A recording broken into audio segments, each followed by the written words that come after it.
All right, we're with Mickey Mantle, the legend. How are you doing today? I'm doing pretty good. We just got through signing 700 autographs, and I've got a little crick in my neck.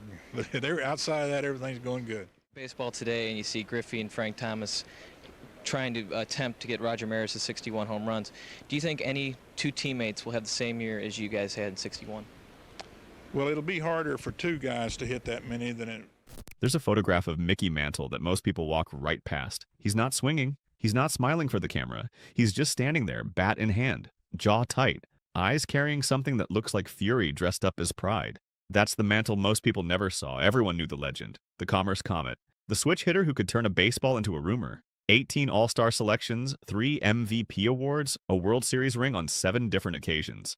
The man was beloved in a way that very few athletes ever are. But Mantle kept score, not just on the field where the numbers were public record, but privately, in the part of him that never really switched off. He had a list, and some of the biggest names in baseball history were on it. By the time we get to number 1, you'll understand why that name cuts the deepest. Stay with us, because the story behind this list tells you more about Mickey Mantle than any box score ever could. Mickey Mantle grew up in Commerce, Oklahoma, which in the 1930s was a town that had very little to offer a kid except hard ground, hard work, and the faint hope that talent might be a way out. His father, Mutt, named him after Hall of Fame catcher Mickey Cochrane and started teaching him to switch hit before he was old enough to understand why. By the time Mickey was a teenager, the answer was obvious. The boy was extraordinary. He arrived in New York in 1951, 19 years old, carrying expectations that would have buckled most grown men. The Yankees didn't just want him to be good. They wanted him to be the next Joe DiMaggio, the next Babe Ruth, the heir to something that felt almost mythological. And for stretches of his career, he was exactly that. But here's what the myth tends to leave out. Mantle played most of his career in genuine physical agony. His knees were a disaster from early on, wrapped in bandages before every game, drained of fluid, held together with tape and sheer will. The smell of a trainer's room was as familiar to him as the smell of a ballpark. He played hurt in ways that most players today would not be asked to, and he never made much noise about it. What he did make noise about privately was the people who added to the weight. Not enemies in any dramatic sense, just men who got under his skin, who crossed a line, who left a mark that didn't fade. Some were rivals, some were teammates. One was the man who built him. Understanding who Mantle resented and why gets you closer to the real man than anything in his statistics. So let's start where the tension was loudest, right inside his own locker room. Number 8, Vic Power. Vic Power was one of the most gifted first basemen of his generation, and he played like he knew it. Born Victor Pelot in Arecibo, Puerto Rico, he had hands that made the routine look artistic and a flair for the dramatic that made every play feel like a statement. He won 7 Gold Gloves. He was legitimately brilliant. He was also, by the standards of the 1950s Yankees, everything they didn't want in a ballplayer. The Yankees of that era carried themselves with a particular kind of institutional pride. Businesslike, buttoned up. You did your job, you won, you didn't showboat. It was less a philosophy and more a dress code for how to carry success. Mantle bought into that culture completely, at least between the white lines, and when Power's style of play started generating headlines with the Athletics and later the Indians, it read to Mantle less like personality and more like provocation. Power had a habit of catching throws with one hand, a technique that was flashy but also genuinely effective. He'd take his time on routine plays, let the drama breathe a little, milk the moment in a way that made purists wince. During games against the Yankees, there were exchanges, tense moments on the field where Power's flair visibly irritated Mantle in a way that Power almost certainly intended. The thing that made it harder to shake was that Mantle couldn't dismiss him. Power wasn't performing to cover up mediocrity. He was performing because he was exceptional, and he knew it, and he wanted everyone else to know it too. That combination, genuine talent wrapped in showmanship, was something Mantle found difficult to respect, no matter how obvious the talent was. It wasn't hatred, it was the particular irritation of a man whose code gets broken by someone too good for the code to fully apply to. Power at least kept it on the field. The next man on this list took it somewhere else entirely. Number 7, Jimmy Piersall. Jimmy Piersall was a problem Mantle couldn't quite categorize, and that might have been the most irritating thing about him. As a center fielder for the Red Sox and later the Indians, Piersall was genuinely talented, fast, instinctive, with a throwing arm that made base runners think twice. He won 2 Gold Gloves and covered ground in the outfield with the kind of ease that looked effortless from the stands. On pure ability, there was nothing to argue about, but Piersall played like the game was a stage, and he was very aware of the audience. He'd clown between pitches. He'd mime exaggerated reactions to calls. He'd bait opposing players with comments that walked the line between banter and genuine provocation, then pull back just before anyone could officially object. His 1955 autobiography, Fear Strikes Out, documented his very real battle with mental illness. And in hindsight, there's an obvious layer of complexity to his behavior that deserves respect. Mantle, to his credit, never made it personal in any cruel way. What he couldn't tolerate was the circus of of it. Mantle had a very specific relationship with how baseball was supposed to be played. Off the field, he drank hard, stayed out late, and pulled pranks that his teammates still talk about decades later. But once he crossed the white lines, something shifted. The game was serious. The game was where everything that mattered actually happened, and the idea of someone treating it like performance art, using the field as a venue for entertainment rather than competition, genuinely offended him. Piersall crossed that line repeatedly. There were verbal exchanges during games, moments where Piersall's running commentary from the outfield drifted into something Mantle found genuinely disrespectful, not toward him specifically, but toward the game itself, toward the idea that what they were all doing out there meant something. Piersall was a rival. He wore a different uniform, and you knew exactly where you stood with him. The next man on this list was supposed to be on Mantle's side, which made everything between them so much harder to process. Number 6, Casey Stengel. There is a version of the Casey Stengel story that is purely warm. The brilliant, rambling, endlessly quotable manager who guided the Yankees to 7 World Series titles in 12 seasons, who spotted Mickey Mantle as a teenager and told the organization they were looking at something they'd never seen before. The man who built a dynasty. Mantle lived inside a different version. Stengel took over the Yankees in 1949, 2 years before Mantle arrived. By the time Mickey showed up at spring training in 1951, Stengel had already developed a reputation for 2 things: tactical genius and an almost complete refusal to say anything straightforwardly. He'd ramble, circle back, bury the point in a story about something that happened in 1923, then arrive at a conclusion that somehow made perfect sense. Reporters called it Stengelese. Players learned to decode it or got left behind. Mantle was 19. He didn't always decode it in time. The push-pull between them started almost immediately. Stengel recognized what Mantle could be, and that recognition came with enormous pressure. He pushed Mantle through injuries that any reasonable medical professional would have used to justify rest. Mantle's knees, which started betraying him almost from the beginning, were never treated as a reason to sit. They were treated as an inconvenience to be managed, taped up, and sent back out, because the Yankees needed the Mick in the lineup and Stengel needed to win. What stung more than the physical cost was how Stengel chose to motivate him publicly. On several occasions when Mantle was struggling, Stengel took shots in the press. Not brutal attacks, but pointed comments, the kind designed to light a fire under a player by embarrassing him just enough to produce a reaction. With some players, that method works. With Mantle, a man who grew up desperately wanting approval and spent his whole career quietly chasing it, the strategy left damage that no amount of winning could repair. Mantle wanted Stengel to say it. Whatever it was that Stengel clearly believed privately, that this kid from Oklahoma was the best player he'd ever managed, that the things he endured on those ruined knees were extraordinary, that the seasons he put together while barely able to walk were something to be acknowledged. Stengel never quite said it out loud, at least not to Mickey's face, not in the way Mantle needed to hear it. The complicated truth is that Mantle never stopped respecting what Stengel built, and Stengel never stopped believing Mantle was special. But admiration and acknowledgement aren't the same thing, and the gap between what Stengel felt and what he actually said left a silence that Mantle filled with resentment for the rest of his life. When Stengel was finally let go by the Yankees after the 1960 World Series, the official line was that he was retiring. He was 70 years old, they said. Mantle knew the real story. They fired him, and somewhere in that moment, the wound between them stopped having any chance of closing cleanly. Stengel pushed him without ever saying thank you. Ted Williams barely acknowledged he existed at all, at least at first. Number 5, Ted Williams. Ted Williams didn't need Mickey Mantle to exist. That was the problem. By the time Mantle arrived in the American League in 1951, Williams had already been a 2-time MVP, a 2-time Triple Crown winner, and a man so thoroughly convinced of his own greatness that he'd stopped tipping his hat to the crowd at Fenway Park on principle. He was 32 years old, still hitting at a level that made pitchers reconsider their career choices, and he carried himself with the kind of confidence that doesn't ask for anyone's opinion. He was the splendid splinter, and he knew exactly what that meant. What he didn't do, at least not early, was acknowledge Mantle. The press loved manufacturing the rivalry. 2 switch hitters,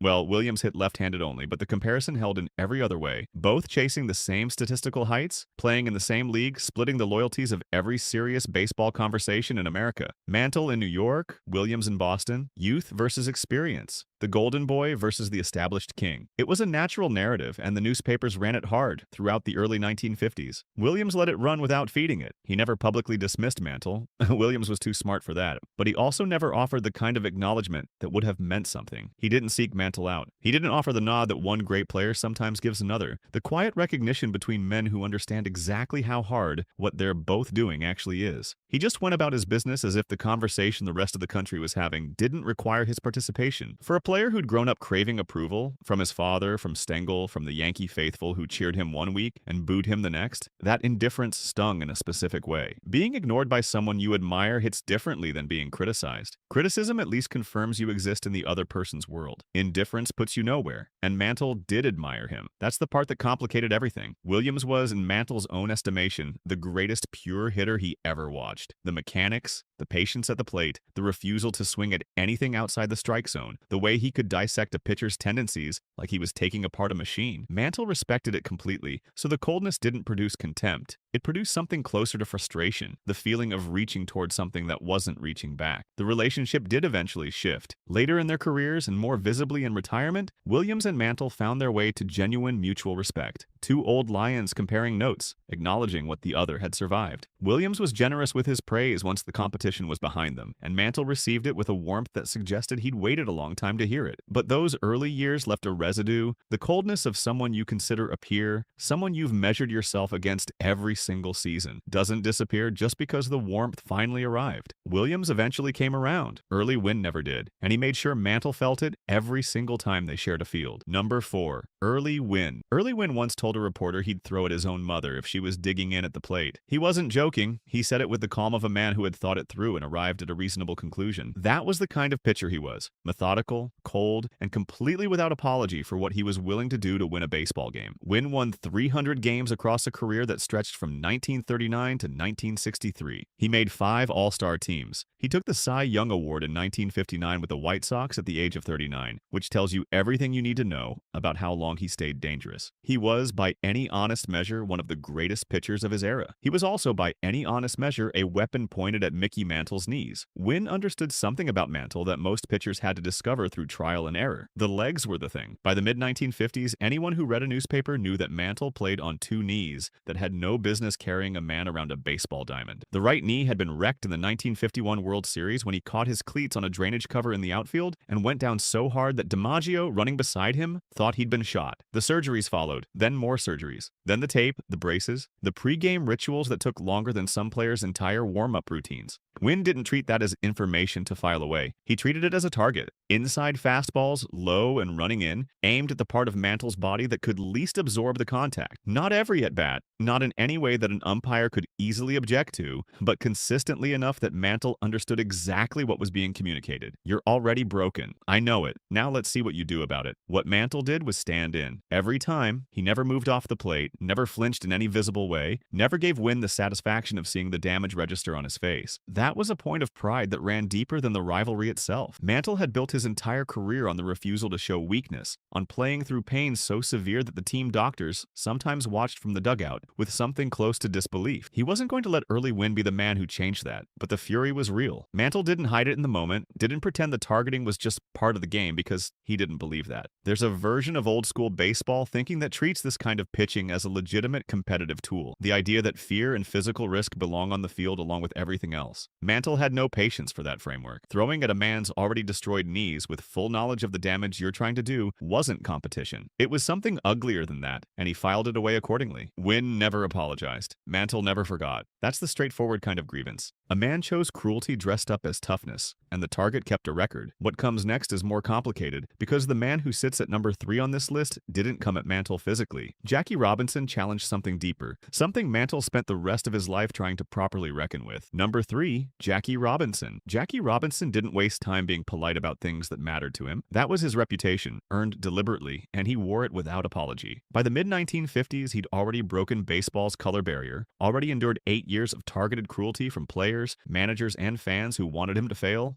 and he'd come out the other side with a .311 career average, 6 All-Star appearances, and a conviction that silence on the important questions was its own form of betrayal. He said what he thought. He expected other people with platforms to do the same. Mantle, by that standard, came up short. The ideological fault line between them wasn't a single incident. It was a pattern, accumulating slowly through the early 1950s as Robinson became increasingly outspoken on civil rights, at a time when that choice carried genuine professional and personal risk. He called out the game's slow progress on integration. He challenged baseball's front offices in the press. He named names when he felt names needed naming, and he had very little patience for the argument that athletes should stay in their lane and leave the larger questions to someone else. Most white players in that era did exactly what the unwritten rules suggested. They kept quiet, focused on their at-bats, and let the civil rights conversation happen somewhere other than the sports page. Mantle was among them. That silence, from Robinson's perspective, wasn't neutral. Silence on a question that clear was a choice, and Robinson was not the kind of man to pretend otherwise. There were exchanges. There were not brawls, not screaming matches across the diamond, but the kind of sharp public comments that Robinson was capable of deploying with surgical precision. He had a tongue that could reduce a target to its essential weakness in a single sentence. And when Mantle's name came up in the context of players who hadn't used their visibility to say anything useful, Robinson's assessment was pointed and lasting. The uncomfortable geography underneath all of this is worth naming. Mantle came from Commerce, Oklahoma, a town shaped by Depression-era hardship and the racial attitudes of a specific time and place in the American South. That background didn't make him a villain. It made him a product of something he was never fully asked to examine, at least not by anyone whose opinion he valued enough to act on. Robinson's directness arrived like a question Mantle didn't have a prepared answer for, and the gap between what Robinson expected and what Mantle was actually equipped to give created friction that neither of them could dissolve by being reasonable about it. What makes this entry complicated is that Mantle never questioned Robinson's ability. On the field, the respect was real and unambiguous. Robinson's speed, his intelligence as a base runner, the way he could alter a game's momentum through pure aggression on the base paths, Mantle recognized all of it without hesitation. But greatness on the diamond and the moral weight Robinson carried off it were two separate things, and Mantle found it difficult to fully reconcile them into one clean feeling. The friction left a mark that didn't fade the way ordinary rivalries tend to. With Wynn, the grievance was physical and therefore simple in a certain way. One man targeted another, the target remembered.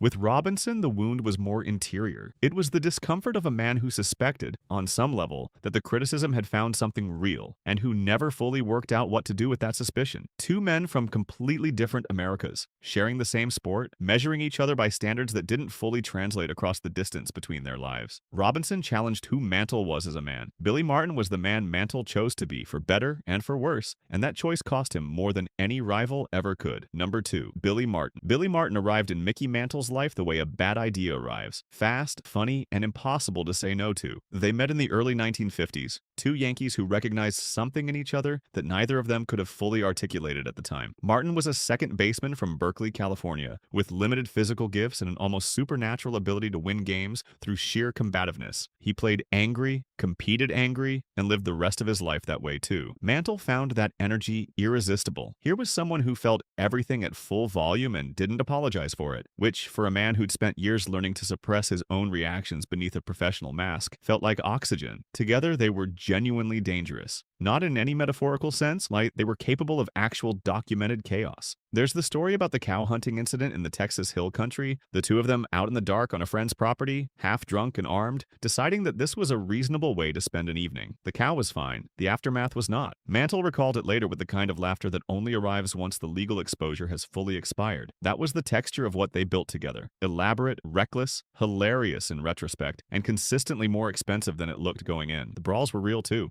Not between each other at first, but the fights they landed in together, the bars where Martin's mouth started something, and Mantle's presence made it impossible to walk away from. Martin had a gift for finding the exact pressure point in a room, the one person who needed to be challenged, and pressing on it until the situation became structural. Mantle would be standing next to him when the structure collapsed. That pattern repeated itself enough times that it stopped being accidental and started being something to manage. Because here's what living inside a friendship like that actually requires. You have to keep deciding over and over again whether the loyalty is worth the cost. Martin pushed Mantle into positions that no one with clean options would have accepted. Situations where the choice was between standing by someone you loved and protecting yourself from the consequences of that person's behavior. Mantle made the loyal choice more times than was reasonable. That's not a criticism. That's what genuine love between two people who are both a little broken actually looks like. But Martin couldn't stop. The rage that made him a relentless competitor on the field was the same rage that eventually drove away nearly everyone who got close to him. He was fired from 5 managerial jobs. He picked fights with the wrong people at the wrong times throughout his career and beyond it. And the closer you were to Billy Martin, the more directly his chaos landed on you because the people he trusted were the people he had access to. And access with Martin was never a comfortable thing to give. There were specific moments where Mantle had to choose between the friendship and something more fundamental to his own sense of self. Those moments are harder to document than the pranks, because Mantle was private about the things that actually hurt him. But the people who knew both men well, who watched that friendship from the inside over 3 decades, described a Mantle Mantle who loved Martin without reservation and forgave him past the point where most people would have stopped. Martin died on Christmas Day, 1989. He'd been driving on an icy road in upstate New York and the car went off the highway. He was 61 years old. Mantle found out and had nowhere to put what he felt because the argument between them had never reached a resolution. There was no version of that grief that came with clean edges. You can't make peace with someone who's already gone, and you can't finish a conversation that death interrupted. So what Mantle was left with was the love and the fury sitting side by side, unresolved, permanent. Martin was his brother. Roger Maris was something even harder to categorize. The man who stood next to him through the most watched summer of both their lives and somehow cast a shadow Mantle spent years trying to step out of. Number 1. Roger Maris, New York. In the summer of 1961 felt like a city holding its breath. Two Yankees sharing a dugout, sharing an apartment for part of that season, were both chasing Babe Ruth's single-season home run record of 60. The press called them the M&M Boys. The city called it the greatest race in baseball history. What they didn't call it, at least not publicly, was complicated. Mantle was supposed to be the one. Everyone understood that. He was the golden boy, the chosen successor to Ruth and DiMaggio, the player the franchise had been building toward for a decade. If anyone was going to rewrite Ruth's record, the story wrote itself most cleanly with Mickey Mantle's name at the bottom of it. The Yankee faithful expected it. The press expected it. Mantle, if he was being honest with himself, expected it too. Then his body quit on him in September. A hip infection from a cortisone injection, poorly administered, sent him to the hospital while Maris kept playing. Mantle finished with 54.